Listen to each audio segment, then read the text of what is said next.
ഇന്നല്ലെങ്കിൽ നാളെ ഞാനും നിങ്ങളും കർത്താവിന് പ്രയോജനമാകുമെന്ന് നമ്മൾ ഈ കുഞ്ഞുങ്ങളെ വളർത്തുന്ന കണക്ക് നമ്മുടെ തലമുറയെ വളർത്തുന്നത് അത് ഗുണമാവും, ശരിയാവും. ചിലത് എത്ര നോക്കിയിട്ട് ശരിയാകുന്നില്ല. ഇന്ത്യ മാർക്കറ്റ് കളയാനേ പറ്റുന്നുള്ളൂ ഇല്ലേ? സ്വതന്ത്രം ഒരിക്കൽ പോലും എന്ത് ചെയ്യാൻ ഒക്കുന്നില്ല, ഒന്ന് ശരിയിടാൻ പറ്റുന്നില്ല. എന്റെ പ്രിയപ്പെട്ടവരെ, അങ്ങനൊന്നുമല്ല. കർത്താവോ അല്ല ദൃഷ്ടിയുള്ളവനാ, നമ്മളെ പോലുള്ളതല്ല. നമ്മുടെ കർത്താവ് ആരെങ്കിലും ദൃഷ്ടി വെച്ചിട്ടുണ്ടെങ്കിൽ ആ വ്യക്തി അവിടുത്തെ പൊക്കിയിരിക്കും. സ്തോത്രം. ദാവീദ് എവിടെ കിടക്കുക? കാട്ടി കിടക്കുക. സ്തോത്രം. ഇശായിയുടെ ഭവനത്തിൽ വന്നിട്ട് പ്രവാചകൻ ചോദിച്ചു, ഇത്രയൊക്കെ ഉള്ളോ?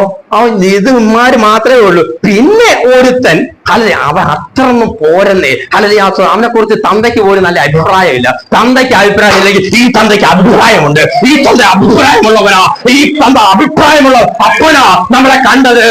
നാട്ടുകാർക്കും വീട്ടുകാർക്കും കുടുംബക്കാർക്കും നമ്മളെ കുറിച്ച് അഭിപ്രായം കാണത്തില്ലല്ലേ?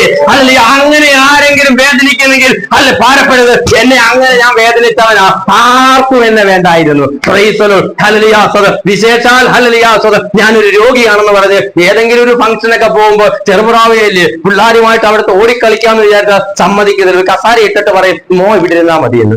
ഇതുപോലെ പാരം വേറെ ഒന്നുമില്ല. കാരണം അവര് ബോർഡ് എഴുതി വെക്കുന്നില്ലെന്നേ ഉള്ളൂ, ഇവന്റെ രോഗിയാണ്. എല്ലാരും വായിക്കും നമ്മളെ കാണുമ്പോഴേ ഒരു രോഗിയാ. സ്വത്രം പറഞ്ഞാട്ടെ. ബോർഡ് എഴുതാതെ തന്നെ ആൾക്കാർ വായിച്ചിട്ട് പോകും, അതൊരു രോഗിയാ, അവരിന്നോട്ടെ ഉണ്ട്. സ്വത്രം. അതുകൊണ്ട് വീട്ടിലുള്ള വലിയ വലിയ ഫംഗ്ഷനിലൊന്നും നമ്മളെ വലുത് ആക്റ്റീവ് ആക്കാനോ അല്ലെങ്കിൽ വലുതായിട്ടൊന്ന് പൊക്കി നിർത്താനോ ഒന്നും ആരുമില്ലായിരുന്നു. പക്ഷെ കർത്താവ് ഉയർത്താൻ തുടങ്ങിയപ്പോൾ ആർക്കും താഴ്ത്താൻ പറ്റത്തില്ലെന്നേ. നമ്മുടെ കർത്താവിന്റെ പ്രത്യേകതയാ. ചിലതിനെ അങ്ങനെ ഉയർത്താൻ പോകുന്നുണ്ട്. ഒറ്റ കാര്യമുള്ളൂ, ഒന്ന് സമർപ്പിച്ചാൽ മാത്രം മതി. കർത്താവേ, അങ്ങ് എന്നിലൊന്നു ഒന്ന് വളരണം, ഞാനോ ഒന്ന് കുറയണം. ഒന്ന് താഴാൻ പഠിച്ചാൽ, ചുമ്മാ ഉള്ള താഴ്ചയല്ല, അഹം കൊണ്ടൊന്ന് താഴാൻ പഠിച്ചാൽ, ആ കൃപ നമ്മുടെ മേലൊന്ന് വന്നാൽ, ക്രൈസ്തലോട് നമ്മെ ഉയർത്തുന്ന ഒരു ദൈവമുണ്ട്. ക്രൈസ്തലോട് ആ ദൈവം ഉയർത്തിയാൽ നമുക്ക് പുറമേ ഒരു ഉയർച്ചയും കാണത്തില്ല. നമുക്ക് വലിയ പട്ടുമെത്തയൊന്നും കാണത്തില്ല, ബെൻസ് കാറൊന്നും കാണത്തില്ല.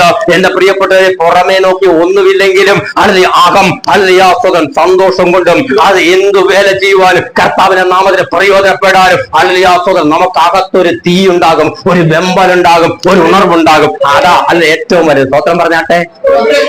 അങ്ങനെ വരുമ്പോഴാ ഇവിടെ 10 മണിക്ക് മീറ്റിംഗ് എന്ന് പറഞ്ഞാൽ 9:45 എത്തും. ആര് വന്നോ വന്നില്ലേന്നല്ല, എന്റെ കർത്താവ് വരുന്നതിന് മുമ്പേ എനിക്ക് എത്തണമെന്നുള്ള ആഗ്രഹം ഉണ്ടാവും. സ്വത്രം പറഞ്ഞാട്ടെ.